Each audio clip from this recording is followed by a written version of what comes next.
உங்கள் தாரா. இப்போ நம்ம எங்கே வந்திருக்கோம்னா மதுரவாயிலில் இருக்க சில் பிரேஸ்க்கு வந்திருக்கு. நியூ இயர் வேறு வரப்போகுது. ஒரு நியூ பிகினிங்காக ஒரு நியூ லுக் க்ரியேட் பண்ணுறதுக்கு நாங்கள் ஸ்மூத்தனிங் பண்ணலான்ட்டு வந்திருக்கோம் கைஸ். பிஃபோராக ஹேர் வந்து எப்படி இருந்துச்சுன்னு பார்த்தீங்களே, ரொம்ப ட்ரையாக ஃபிஸினஸ்ஸாக டேமேஜ்டாக இருந்துச்சு.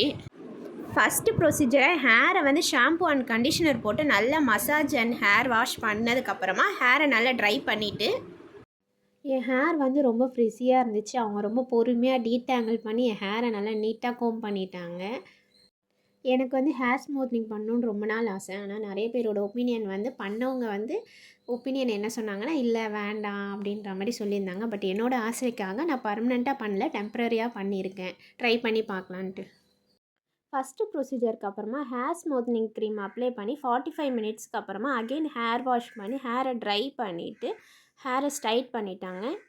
ஃபைனல் ப்ரொசீஜரை ஹேரை வந்து செட் க்ரீம் அப்ளை பண்ணி 30 மினிட்ஸ்க்கு அப்புறமா அகெயின் ஹேர் வாஷ் பண்ணிவிட்டு ப்ளோ ட்ரை பண்ணி ஹேரை வந்து மிஷின்ஸை வச்சு நல்லா ஸ்ட்ரைட் பண்ணிட்டாங்க. இதோட ஹேர் ஸ்மூத்னிங் ப்ரொசீஜர் வந்து முடிஞ்சிடுச்சு. இந்த ப்ரொசீஜருக்கு 3 to 4 hours ஆகிடுச்சு. இதில் வந்து கெரட்டின் வந்து 20%, ஸ்மூத்னிங் வந்து 80% இருக்கும். ஃபைனலாக என்னோடய ஹேர் வந்து நல்லா சில்க் அண்ட் ஷைனியாக ஆகிடுச்சு. என்னோடய ஹேர் ட்ரான்ஸ்ஃபர்மேஷன் வீடியோ உங்களுக்கு பிடிச்சிருந்துன்னா லைக் பண்ணுங்கள், கமெண்ட் பண்ணுங்கள், மறக்காமல் சப்ஸ்கிரைப் பண்ண மறந்துடாதீங்க. Thank you guys.